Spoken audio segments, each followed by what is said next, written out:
Esto es Subterfuge Radio.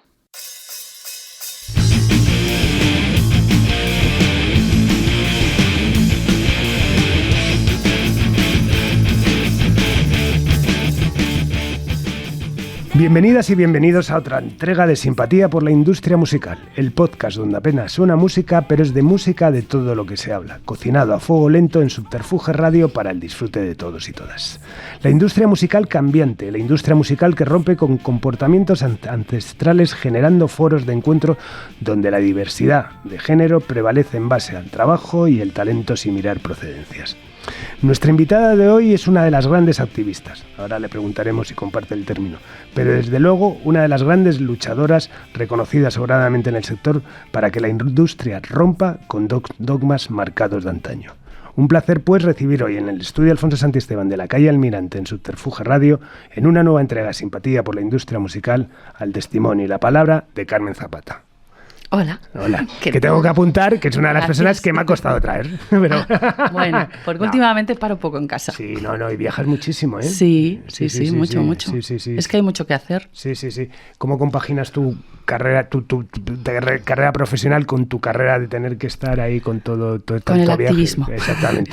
Pues dedicándole muchas horas, durmiendo poco y a veces descuidando mi vida privada.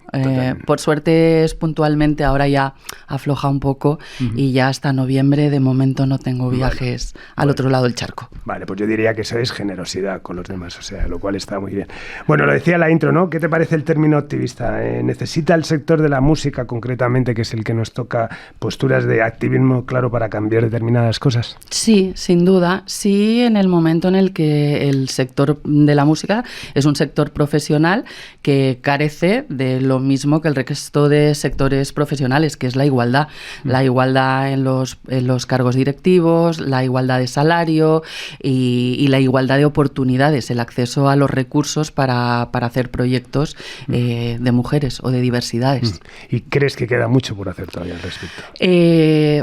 Queda mucho por hacer y lo más preocupante es si lo que ya hemos hecho vamos a retroceder. O sea, me preocupan muchísimo los pactos electorales después del 28M y qué va a pasar con algunas políticas que se implantaban en algunos territorios tímidamente, en otros de manera un poco más avanzada, y todos esos compromisos. Nosotras, por ejemplo, somos parte del Observatorio de Género del Ministerio de Cultura y el partido con más intención de voto en la oposición su líder acaba de decir que pretende cargarse el Ministerio de Cultura y con ello desaparecería también el observatorio y medidas que se han adoptado de las ayudas públicas, intentar que los proyectos sean paritarios, tanto del equipo impulsor como de los participantes o las participantes en el proyecto. Entonces, esas medidas se dará un paso atrás, como se está haciendo en algunos territorios, o se van a preservar. Entonces, sin duda, hay mucho que hacer. Qué tristeza, ¿no? Bueno, al final, los proyectos políticos son los que son, entonces si cambian, evidentemente cada uno llega con su carpeta y con sus ideas, pero que determinadas cosas que ya extrapolan, ¿no? Casi lo político, ¿no? Es más lo social, se separen, ¿no? O cambien con la posibilidad de simplemente de un giro gubernamental y que lo utilicen como excusa para cambiar las cosas, ¿no? Sí, da bastante miedo, ¿no? Las noticias que leímos ayer, ¿no? De que se prohíben las banderas LGTBI y que además no se pueden hacer manifestaciones para denunciar los asesinatos machistas. Bueno, ¿a dónde vamos? ¿A dónde estamos yendo? Bueno. Estamos yendo hacia atrás. O sea, no se puede entender en el siglo XXI que nos enfrentemos a ese tipo de cosas cuando estábamos luchando por otras, pensando que eso ya estaba más que superado, pero ya no por mi generación, por las de mi madre, o bueno, por la de mi madre igual no, en el tema de diversidad, pero bueno, había muchos pasos que se habían dado y que aparentemente estaban consolidados. Imagínate si eso que ahora está pasando puntualmente en algunos territorios ocurriese en el resto del Estado, desde el Palacio de la Moncloa. Bueno, me aterran esas políticas, sí. Bueno, te formaste en Derecho y Comunicación, supongo que ambas cosas te habrán servido en tu carrera, ¿no? Bueno, no acabé ninguna, ¿eh? Ya, pero bueno, te formaste. Sí.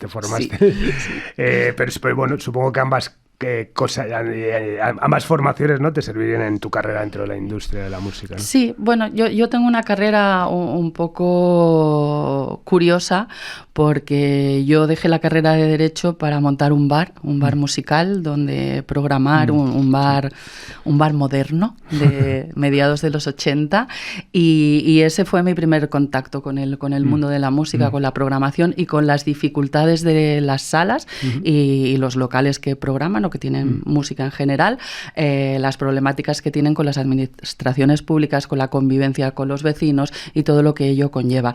Morir de éxito con una sala es lo peor que te puede pasar, aunque parezca paradójico, porque ese éxito va asociado a muchas personas que van a tu local y a una respuesta negativa por parte del entorno.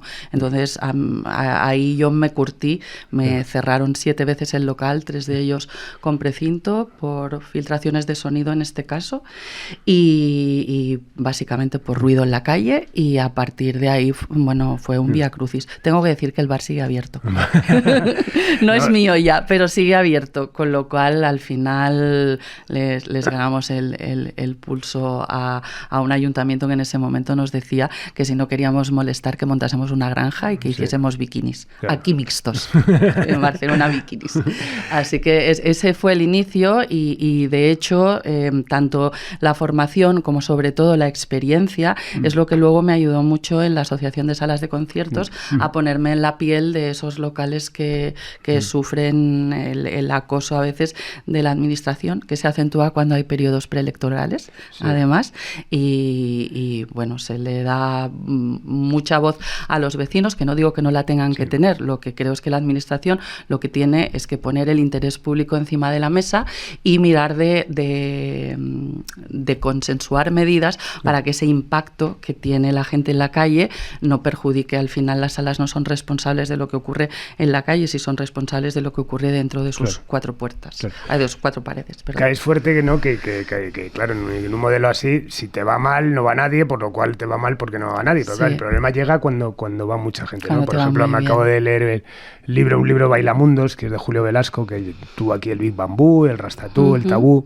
Y claro, contaba que sobre todo sus 2 primeros proyectos fueron de éxito y eso fue lo que provocó su cierre, porque al final el éxito provoca a mucha gente en la calle intentando entrar. Exacto. Y eso fue al final lo que genera, ¿no? Es un poco lo que te referías, ¿no? Sí, exacto, sí, morir de éxito. Nosotros teníamos la calle llena de gente a las 7 de la tarde y además claro, en el 85 era... Eso de donde algunos pretenden que volvamos, a la España en blanco y negro, en ese momento, ¿no? Se abría, ¿no?, esa pantalla de color y de diversidad también. Entonces, claro, era gente con los pelos de colores, rapados, crestas, palmeras.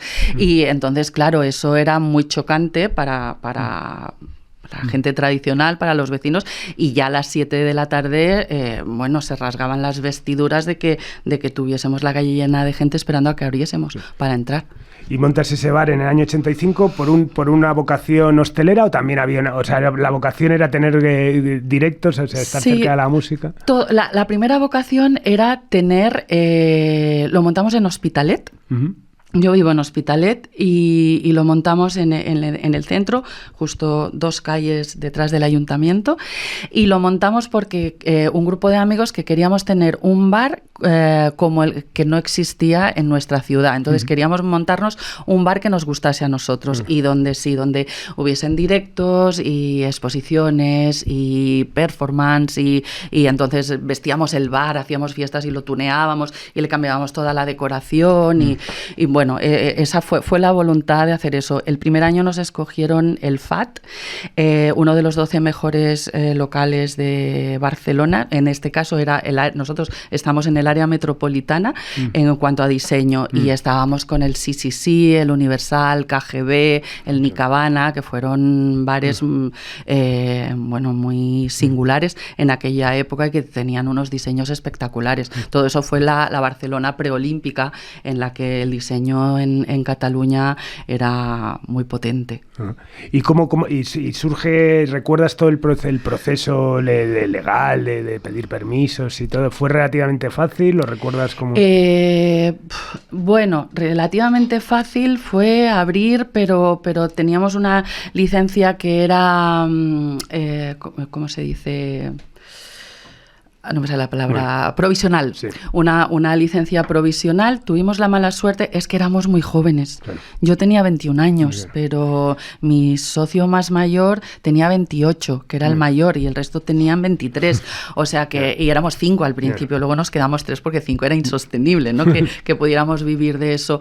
Y tuvimos la mala suerte de contratar a una empresa de aislamiento que en la doble cámara de una de las paredes los sacos de escombros de la obra los metió dentro, con lo cual hacía masa y claro, la fuga... Todo para arriba. Claro, todo para arriba. Entonces, claro, tuvimos que, pues demandarles, volver a hacer la obra, mientras tanto el local estuvo cerrado, o sea que, pero aún así, la gente... Nosotros hemos estado con un radiocassette que no se oía nada, se oía el murmullo de la gente, y la gente venía igualmente y se llenaba a tope el bar, o sea, el bar fue... fue muy, muy sorprendente para la gente de la ciudad, y fue por primera vez gente de Barcelona. Hay como una barrera psicológica, una frontera psicológica entre Barcelona y Hospitalet, que es hay calles, que una calle es Barcelona y la otra es Hospitalet, y hay partes que son ciudad dormitorio, la parte del centro es más la parte del pueblo, de la ciudad original, histórico. El pueblo sí es así más cuco, con casitas bajitas, y es más peculiar. Y... ahora he perdido el hilo. Que por primera vez venía gente de Barcelona, que es como un reto, ¿no? Que claro. La gente de Barcelona vaya a Hospitalet, a un local, a ver un concierto, a tomar una copa, a bailar, a lo que sea, era un gran hándicap. Y nosotros conseguimos que el bar estuviese lleno de gente que venía de todas partes porque les gustaba y porque poníamos música indie, porque escuchaban música que no podían oír en otros sitios, y entonces eso fue un gran éxito. Qué bueno. Y luego estaba claro, todo el limbo de los epígrafes, de que si se puede servir no sé qué, que hasta tal hora, que permisos de espectáculos. Me imagino que en ese momento sería igual que ahora, ¿no? Porque también es que... Había otras clasificaciones en el catálogo, había la F esta que nunca hemos tenido problemas, nunca tuvimos problemas por hacer música en vivo, nunca. Pero, por ejemplo, la gente que quiere ahora, los héroes que quieren montar una sala de conciertos, ¿a qué grandes retos se enfrentan? ¿Cuáles son? Pues mira, en Cataluña, que es lo que yo conozco, porque claro, en cada territorio y cada ciudad cambian las normativas. Por ejemplo, en la ciudad de Barcelona, el gran problema es que no se dan licencias de salas de... Claro, primero, el catálogo de actividades está obsoleto, porque los locales donde se hace música, antes en Cataluña, hasta el 2010, se llamaba la ley de la policía del espectáculo. Joder. Gestionada por Interior, además, en la cual los criterios eran de policía, y es que su propio nombre ya lo decía, no había criterios de proteger y fomentar el espectáculo. Las categorías que podían hacer conciertos son sala de fiestas y espectáculos. Sala de fiestas y espectáculos es Apolo, es Razmataz, es Sidecar, por ejemplo. O sea, esas salas tienen esas licencias antiguas, no tienen una denominación que sea sala de conciertos. Entonces, nosotros en el 2010, que participamos en la redacción, en los grupos que participaban en la redacción de la ley para hacer propuestas, conseguimos que la categoría de sala de conciertos existiese. En Cataluña hay 2, porque son de nueva creación. Pero ahora mismo en Barcelona no se puede conseguir una licencia para abrir una sala de música. Y además las salas están consideradas actividades recreativas musicales. Y nosotros lo que pedimos es que sean actividades culturales musicales, porque eso marcaría la diferencia en la limitación que hay en los planes de usos de los diferentes distritos que prohíben actividades recreativas. Entonces, claro, pueden haber muchos karaokes, pueden haber muchos bares, restaurantes y discotecas, pero sin duda en ningún distrito de Barcelona, ni creo que en ninguna ciudad, está saturado de salas de conciertos. Y los planes de uso se hacen para que no se saturen determinadas determinadas actividades, y eso está perjudicando a la música en vivo y está perjudicando que no tengamos un abanico y de diferentes formatos de aforo de locales donde haya grupos que puedan tocar. Entonces, esos aforos medianos, por ejemplo, en Barcelona, salas de 300 personas, creo que hay una o dos. El resto o son muy grandes, y tampoco hay tantas, hay 3, o son muy chiquititas. Entonces, claro, hay unos aforos ahí intermedios que vendrían muy bien y que es imposible tener. Bueno, a raíz de todo esto, bueno, eres gerente de ASAC, ¿no? La Asociación de Salas de Conciertos de Cataluña, desde el 2006. ¿Cuál es la función? ¿Cómo nace la asociación? Pues yo llegué cuando la asociación llevaba montada 3 años, en 2001 y 2006, sí, 5 años, perdón. Pero yo viví de cerca la creación de la asociación, y siempre las salas de conciertos se han quejado en el pasado de que la clásica y la lírica tenían apoyo institucional y tenían subvenciones. En cambio, las salas de conciertos, que son espacios culturales, no tenían ese diálogo con la administración y no tenían ningún tipo de ayuda, cuando realmente estaban contribuyendo, ¿no? Desde el sector privado a ofrecer esa serie de conciertos, y era necesario proteger porque eran los espacios donde crecían los artistas y se consolidaban las carreras. Y entonces mi pareja, que en ese momento era programador de una sala, y un amigo nuestro que trabajaba en la administración, siempre que quedábamos en comidas de amigos, siempre salía este tema y hablaban, y recuerdo una vez que le dijo: es que si no tenéis una interlocución las salas de conciertos, la administración nunca va a venir a ofreceros algo. Tenéis que organizaros, cread una asociación y entonces reclamar a la administración lo que vosotros consideráis que os corresponde. Y así fue. Entonces, 2 años después, un grupo de salas que estaban Sidecar, estaba Bikini, estaba Razmataz, estaba también el Club de Mataró, Salamandra de Hospitalet, crearon la asociación. Entonces, yo conocía la asociación, eso por la proximidad de mi pareja, y unos años más tarde yo estaba trabajando en cultura en el Ayuntamiento de Barcelona, y las personas que gestionaban la asociación lo dejaron y abrieron una convocatoria para buscar gerente, y me presenté y me seleccionaron. Así que ahí estoy desde entonces. ¿Y ha servido? ¿Tú crees que bueno, por supuesto, habéis avanzado muchísimo? Aparte, sois un referente en el sector y en el asociacionismo, además. ¿En qué crees que ha aportado a las salas el que exista vuestra...? Bueno, pues mira, para que te hagas una idea, te voy a dar un dato. Vale. Durante la pandemia, nosotros sumamos 20 salas más asociadas. Qué bueno. Entonces, claro, eso quiere decir que se sienten representadas. Cuanto más grande es la asociación y más representativa es, bueno, pues más poder tiene a la hora de representar a sus asociados frente a las administraciones públicas o a las sociedades de gestión o a cualquier agente de la industria, sea público o privado. Cuando yo empecé en ASAC había 39 salas, siempre estábamos 40, 41, 39, ahí en la frontera de los 40, y ahora tenemos 94 salas asociadas. O sea, eso quiere decir que sirve. Se abrieron líneas de subvención para infraestructuras y para programación. Durante la pandemia han habido muchísimas ayudas en las que la asociación ha dado su opinión sobre cómo creía que se tenían que gestionar y cómo se tenían que vehicular las ayudas para que fuera más eficaz para toda la cadena de valor. Entonces, claro, eso es fundamental. Y luego, a imagen y semejanza de la Asociación de Salas de Conciertos de Cataluña, se creó la de Madrid, luego se creó Access, y luego yo he hecho bolos en Euskadi, en Galicia, para que las salas se asociasen y formasen parte de una asociación más grande. Entonces, a mí me parece fundamental tener ese poder de representatividad, porque son muchas cosas. ¿Y la asociación de asociaciones es Access? Es Access, vale. Sí. Vale. Sí, nosotros fuimos miembros fundadores de Access, luego por diversos motivos salimos de Access, ahora estamos fuera de Access, pero siempre junto con Access. O sea, nosotros tenemos una estructura muy fuerte. Sólida. Entonces, Access es súper eficaz y es muy eficaz sobre todo en territorios donde hay una atomización de salas y es difícil que se asocien. Entonces hace muy buena gestión en agregar a todas esas salas. Y nosotros no hemos perdido el contacto con ellos. De hecho, ayer estuvimos con ellos en una presentación.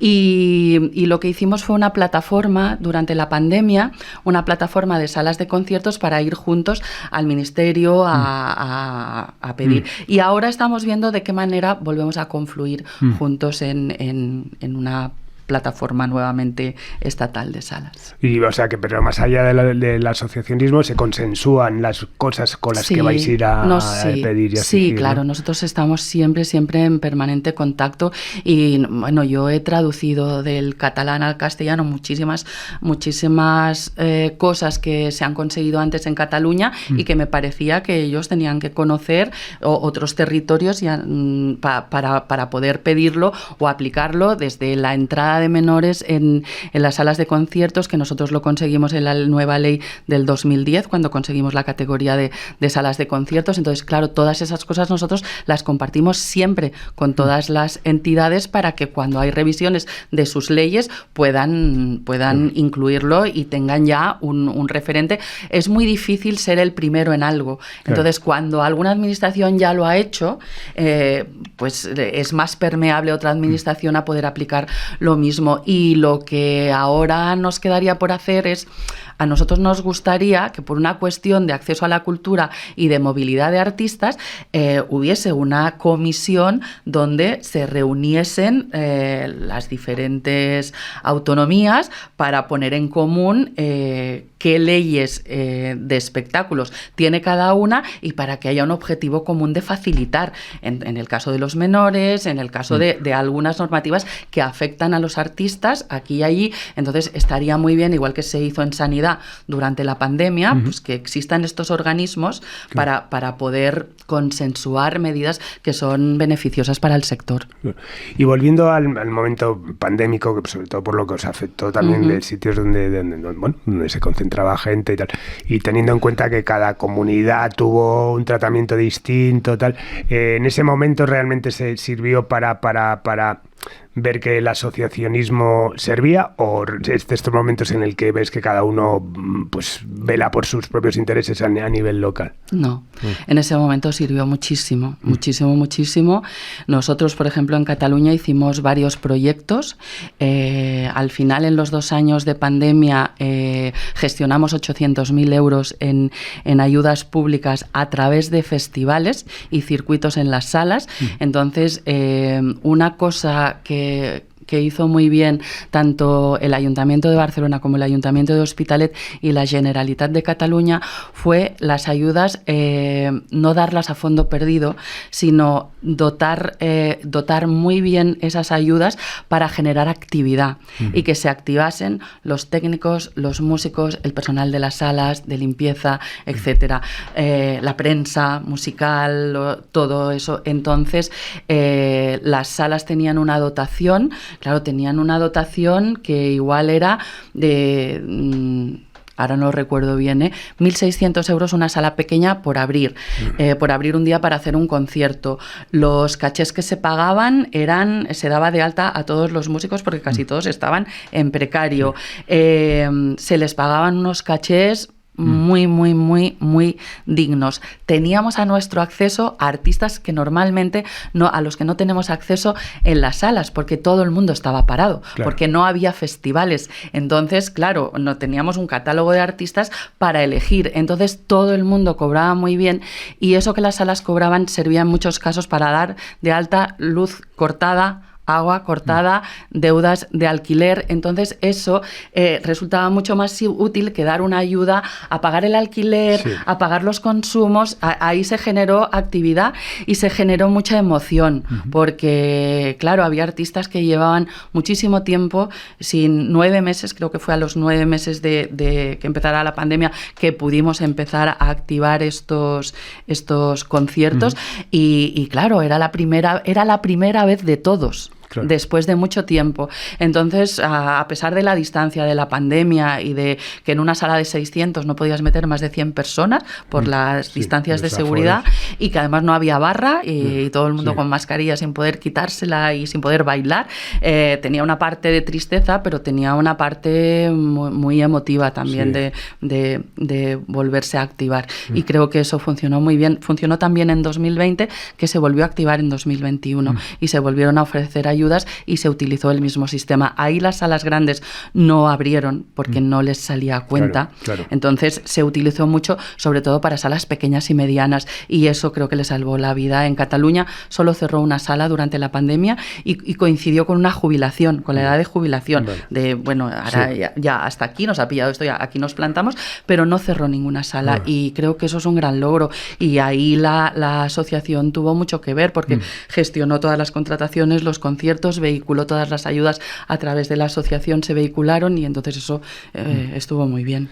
¿Y tú crees que los políticos los que estuvieron, sobre todo cultura, estuvieron a la altura de las circunstancias? O, por ejemplo, en vuestro caso, ¿crees que estuvieron más los estamentos más de industria?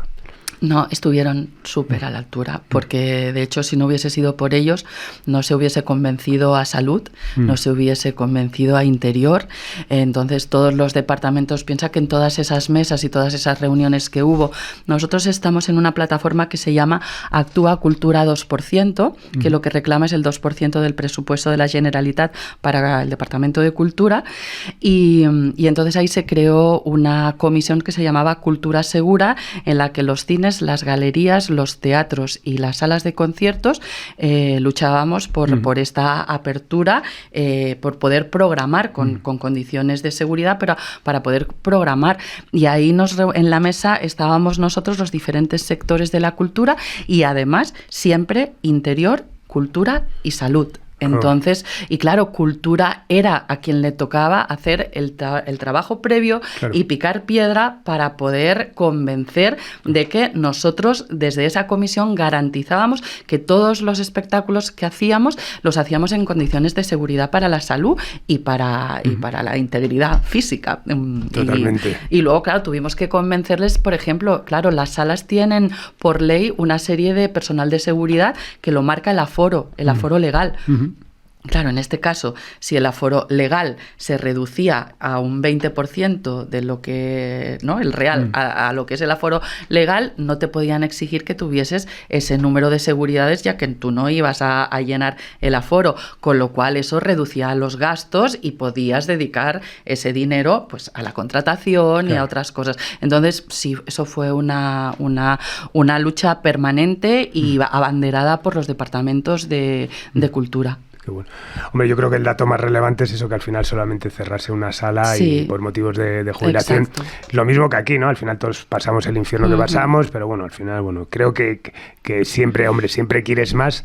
Pero bueno, creo que nos sentimos respaldados, ¿no? Al final por yo temía que cerrasen muchas más. De hecho, temo más ahora. Ahora que no hay ayudas y que no hay este colchón para sostener y que ya no hay las ayudas COVID que vienen de Europa y todo esto, realmente ahora las salas están sufriendo porque han cambiado los hábitos de comprar las entradas, de la gente que va a las salas y el consumo de barras.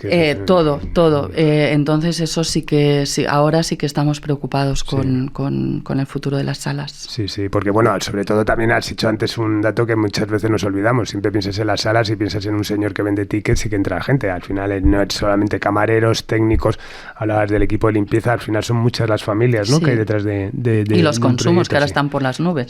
Claro, total. Y luego ese criterio, pues amigos que tienen salas también, eso, pues de repente eso, el criterio a la hora, por ejemplo, de alquilar, ofrecer tu sala, dependiendo de la propuesta artística que vaya a actuar. Es decir, hay propuestas así, pues por ejemplo dicen que lo urbano no consume nadie, por lo cual tal, entonces claro, es como... eso modifica además luego las programaciones y la oferta. Claro, lo triste es que una sala tenga que complementar sus ingresos con la barra en lugar de con los conciertos, o que no haya ayudas que permitan que se programen grupos que en la barra son deficitarios o que van a vender pocas entradas, porque claro, realmente la sala no puede asumir ese gasto, pero alguien tendrá que asumir, ¿no? El potenciar la escena local más emergente que todavía no tiene una base de público y un músculo que pueda pagar los gastos. Entonces, yo creo que ahí es donde ahora nos tenemos que sentar a dialogar. Y es parte de vuestra... Es nuestro objetivo, sí. Qué bueno. Sí.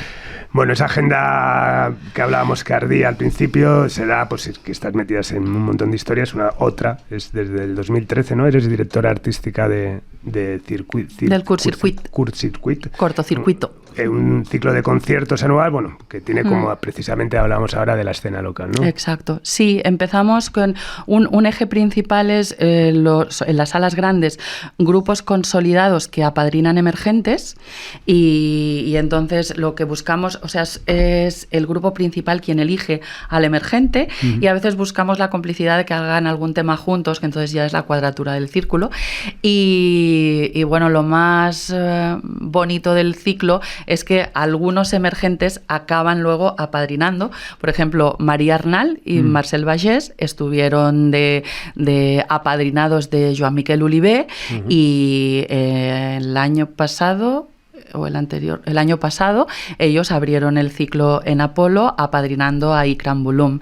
Y Nuria Graham también fue apadrinada y luego pasó, y tenemos más casos, Smoking Souls y bueno, unos cuantos en los que se ha dado eso, y eso para nosotros es maravilloso tenerlos de apadrinados y luego poder invitarlos a que ellos apadrinen.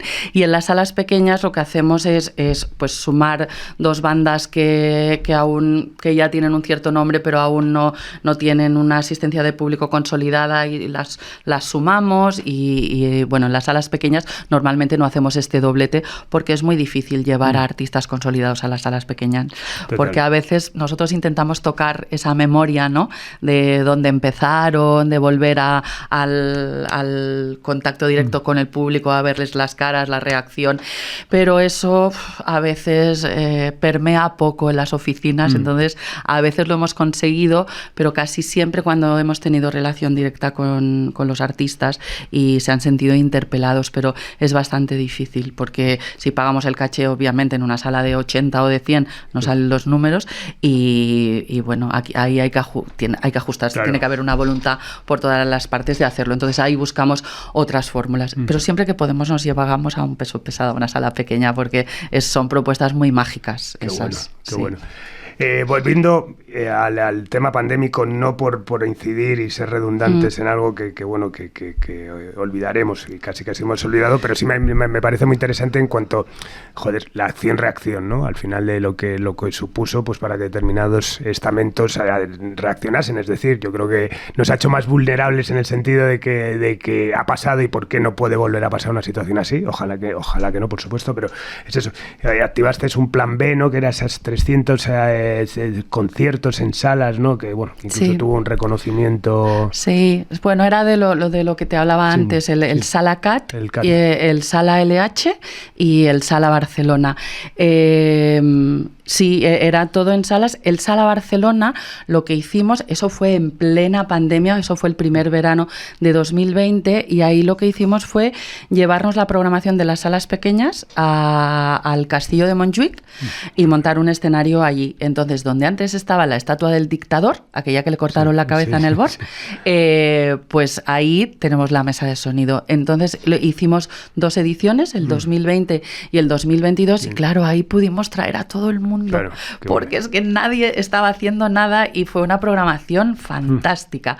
Y el segundo año también, pero ya no estaba todo el mundo tan parado. Claro. Y el año pasado declinamos hacerlo porque como fue la reactivación de todos los festivales, de los que existían y todos los nuevos más que se crearon, y fue una locura, nosotros no queríamos entrar a competir a cara de perro los grupos así más medianos o pequeños, y entonces no lo hicimos. Y este año Volvemos. Entonces empezamos el día 29 desde el 29 de junio hasta el 21 de septiembre, todos los jueves. Y entonces, bueno, ya tenemos la programación y volvemos a tomar el castillo. Qué otra vez. Bueno, y más allá del saldremos mejores y todas esas cosas eso que no escuchamos, ¿ha salido un sector más fortalecido? A ver, el sector de las salas realmente es fortalecido, no sé, pero unido sí. O sea, más unido. En pandemia, se asociaron 20 salas más y no se han ido después de la pandemia. O sea, continúan formando parte de ASAC. Y ahora, bueno, tenemos mucho que hacer. Creo que es hora de que nos sentemos los festivales, las salas y los responsables de administraciones públicas que programan fiestas mayores de manera gratuita. Tenemos que sentarnos para ver cómo sostenemos y le damos juego a las salas, porque necesitamos pactar y necesitamos ser parte de, y necesitamos hablarnos y entendernos, porque ahora hay algunos efectos perniciosos para la programación de las salas, que son las exclusivas de grupos pequeños y medianos, que no se entiende mucho porque el que toquen 3 o 4 meses antes en una sala de 200 no va a hacer que un festival venda más o menos abonos. Entonces yo creo que a veces el problema es igual de no conocer cuál es la problemática y que se la expliquemos. Y entonces ahí llegar a acuerdos y intentar hacer eso, el sector más fuerte, más cohesionado y más solidario. Creo que ahora toca arrimar el hombro por las salas. Sí, sí. Hombre, yo creo desde luego en la cuestión de que dices de exclusividades, yo creo que habría que ir a cosas también ya conceptos de contratos abusivos, ¿no? O sea, cláusulas abusivas de esas exclusividades que a nosotros también, o sea, nos matan, ¿no? Ese rollo de no puedes tocar en 300 kilómetros, pero si este país tiene lo que tiene, ¿sabes? O sea, claro. Es que es complicado. Sí, no, y impides eso, pues mini giras en salas previas o posteriores al poco tiempo, aprovechando que ya artistas están aquí, y eso también eso es malo para las salas, es malo para los grupos, es malo para las oficinas. Claro, yo hablo con muchos promotores pequeños porque son los que son la base de lo que programo en el Curts Circuit, y me dicen, claro, nosotros no levantamos mucho la voz, no vaya a ser que no nos cojan los grupos para el festival y para el currículum, a nosotros nos va bien, dice, pero es que cada vez nos pasa más, y claro, nosotros pues tenemos un grupo que funciona y que lo peta, y luego tenemos 10 que son pequeñitos y que necesitan poder tocar en todas partes, y cuanto más mejor. Claro. Entonces, bueno, yo creo que eso hay que arreglarlo. Totalmente. Bueno, eres socia y fundadora y presidenta de la Asociación de Mujeres de la Industria de la Música, MIM, desde su constitución en septiembre del 2016. ¿Qué motivó, es una boutade, lo sé, pero bueno, ¿qué motivó a montar la organización? ¿Realmente llegó un punto que era necesario cuando se suponía que ya muchas cosas estaban superadas? Llega un punto en el que se habla de las cosas. Se habla de lo que pasa. Las más mayores, las más jóvenes, las más mayores vemos que no hay relevo generacional, de que las eternas becarias, ¿no? El otro día hablando con una amiga decíamos, es que parece que las mujeres en la industria de la música pasen de becarias a jubiladas, ¿no? Sin que haya nada importante en medio muchas veces. Entonces, eso que empezamos a hablar y a compartir en foros de profesionales, en el Mercat de Música Viva de Vic, en Vime, en el Primavera Pro. Entonces, de ahí salió una necesidad de hacer algo. Y entonces, cuando todas empezamos realmente a verbalizarlo y en una reunión ya hablar largo y tendido de todo lo que sucedía, ahí vimos la necesidad de hacer una asociación. Y tuvimos una última reunión de varias que se hicieron, una que se hizo en Galicia, también en un congreso que montó Access en Coruña, y nos invitaron a participar, y estaba Marcela, estaba Patricia Hermida, estaba yo, estaba Montse Portús del Mercat de Música Viva de Vic. Entonces ahí hubo una reunión en el mes de junio, y 2 meses después, en septiembre, 3, ¿no? Junio, julio, Sí. agosto, septiembre, sí. Constituíamos la asociación, o sea que tardamos 3 años, 3 meses en montarla. Y claro, realmente además cuando empiezas, la constituyes, te marcas unos objetivos y te pones las gafas violeta, entonces todo lo que ves falla. Y entonces eso pues te anima a seguir y firmamos el acta 39 socias fundacionales, que la firmamos en el Mercat de Música Viva de Vic, y ahora somos casi 400 socias, o sea que y el crecimiento fue muy rápido, o sea, de 39 a 200, eso pasó en un año apenas, o sea que el crecimiento fue muy rápido. Sí, además más allá del asociacionismo, del número de asociadas, importantísimo, es también, bueno, que no paráis, ¿no? O sea, a mí me encanta de vez en cuando te relajas, aparece un informe del MIM, ¿no? De el 30% de tal, no sé qué, tal. Sí. Y, joder, tal, está muy bien, ¿no? Es como una especie... Es un acicate. Unos scratches, ¿no? De repente como, oye, que no os olvidéis que estamos aquí, hay que muchas cosas todavía que... Sí, que ahora corregir, ¿no? estamos sugiriendo a los hombres que van a paneles donde solo hay hombres o una mujer testimonial cuota que digáis, porque no, yo aquí no quiero estar si no hay más compañeras de la industria. Sí. Ese es nuestro nuevo objetivo, implicar a los hombres que se solidarizan con nuestros objetivos, que son feministas y que quieren cambiar la industria. Entonces os invitamos a rechazar participaciones masculinas solo. Tú sabes que bueno, eso molesta. Yo hace poco me negué a entrar en la Academia de la Música porque presentaron la junta directiva donde creo de 33 personas eran 4 mujeres. 4 mujeres, sí, era sangrante. Sí. Hay fotos que son sangrantes y que realmente en el 2023 deben ser todavía más inaceptables de lo que son. O sea, no tienen que ser inaceptables para nosotras, tienen que ser inaceptables para todos. Sí, yo creo que también a veces es la ingenuidad, ¿no? Por ejemplo, ayer vivimos el caso en una mesa en la que yo participaba y tú estás ahí, asististe y tal, y vimos la desproporción. No creo que evidentemente haya una acción de maldad, ¿no? Decir, no, voy a poner 4 hombres y una mujer. Creo que es simplemente una cuestión de comodidad, ¿no? Pero hay una inercia que hay que romper, exacto, y si tú final... no lo denuncias y si tú no lo visibilizas de que eso no está bien, claro, seguramente quien montó esa mesa... Yo protesté amargamente, claro, después dije, ¿cómo puede ser esto? Si tienes aquí unas mujeres que no entiendo por qué no están ahí sentadas. Yo creo que eso a esa persona o esas personas probablemente no les vuelva a pasar, porque la próxima vez lo pensarán. Esta vez no lo han pensado y no han reparado en ello. La próxima vez repararán. Entonces, no hay que guardarse nada. O sea, todo lo que veamos que nos griñola, como decimos los catalanes, que es chirría, yo creo que eso hay que manifestarlo, porque si no difícilmente se va a modificar. ¿Y en qué punto entonces está la asociación? ¿Mejoras? ¿Crece? Pues, ¿se fortalece? Sí, se fortalece. Además, tenemos muchos lazos con Latinoamérica y bueno, yo he estado estos últimos meses he estado en Buenos Aires, en Bogotá y en Quito con compañeras que tienen plataformas o asociaciones o que están a punto de asociarse, también con colectivos de Paraguay que les estamos asesorando explicándoles cuál ha sido nuestra experiencia, cómo lo hicimos nosotras para proponerles que hagan algo parecido.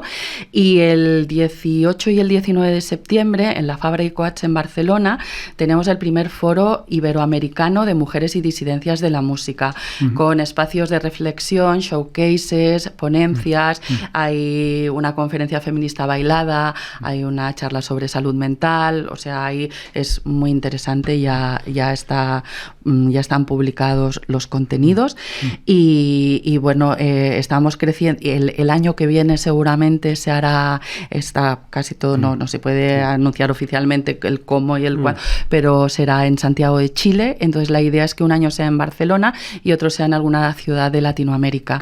Y entonces a nosotras nos refuerza mucho esos lazos porque se llama Inspira.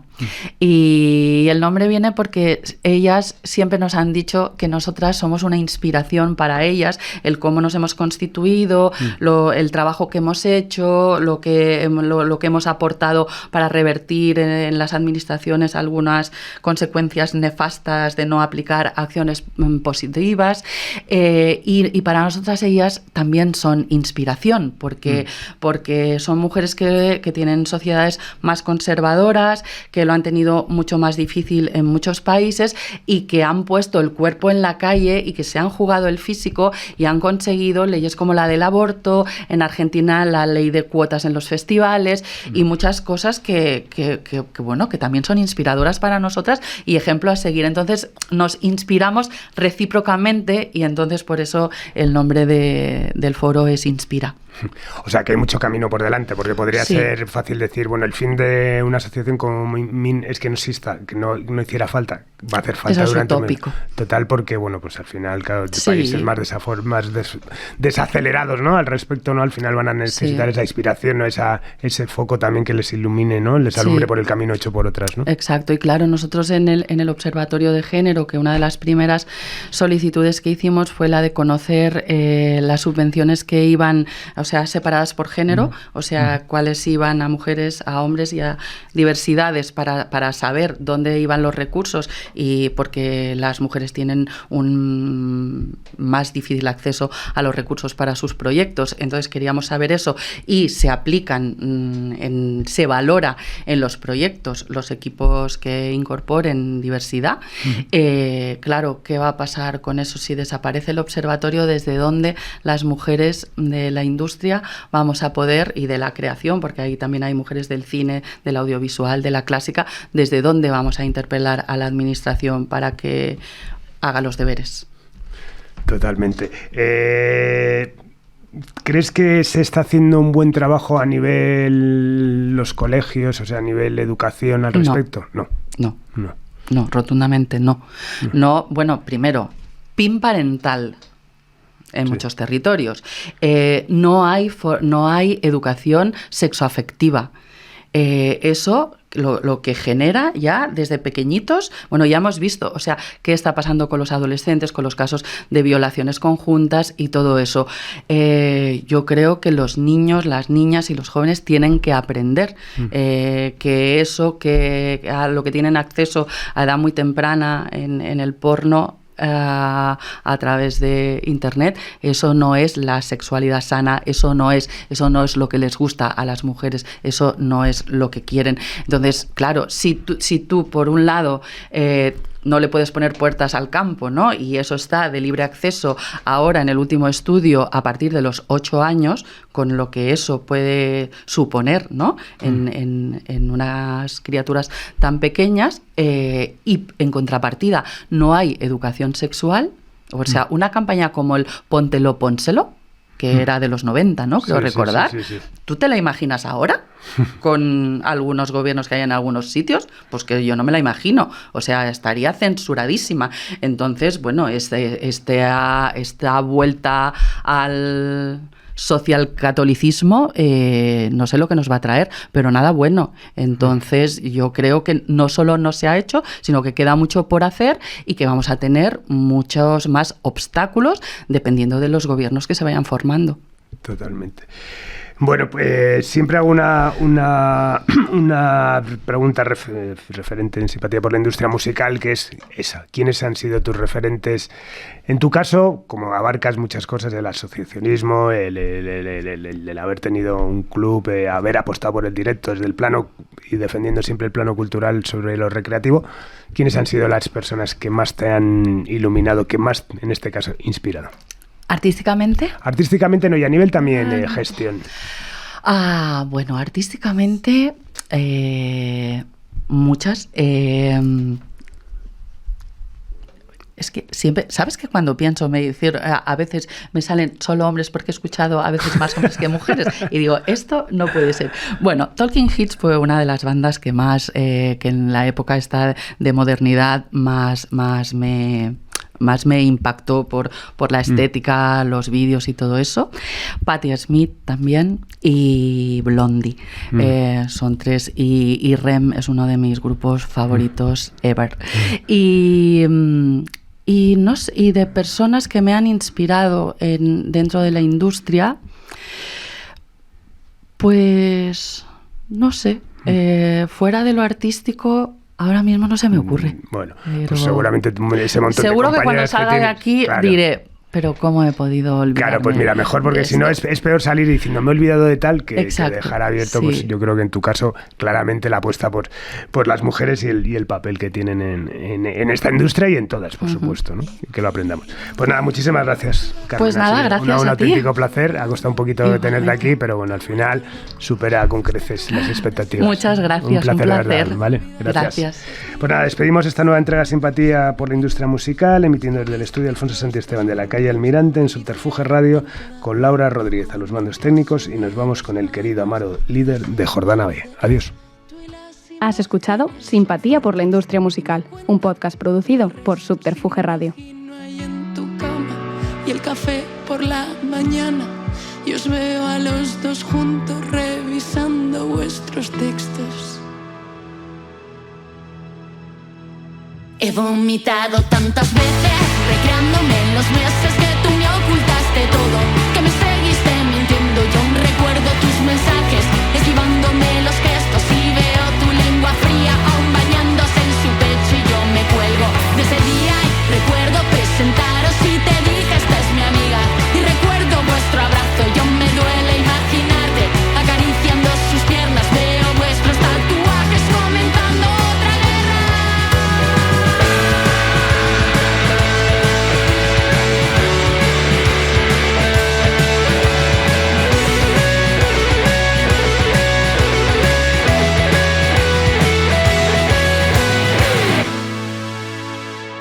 Mi querido amado, odio cuánto buscaba besarte, y ahora no puedo ni verte, ni siquiera pronunciarte. Y he pasado tantas noches recreándome en los sueños en los que tú te reías con la cara entre mis dedos. Pero me mantengo al margen porque soy más elegante. Me he quedado en los huesos, me hace daño hasta el aire y no puedo contenerme. Mi vida sangra por partes, mi cabeza está enferma, ya no vuela como antes. Mi querido amado,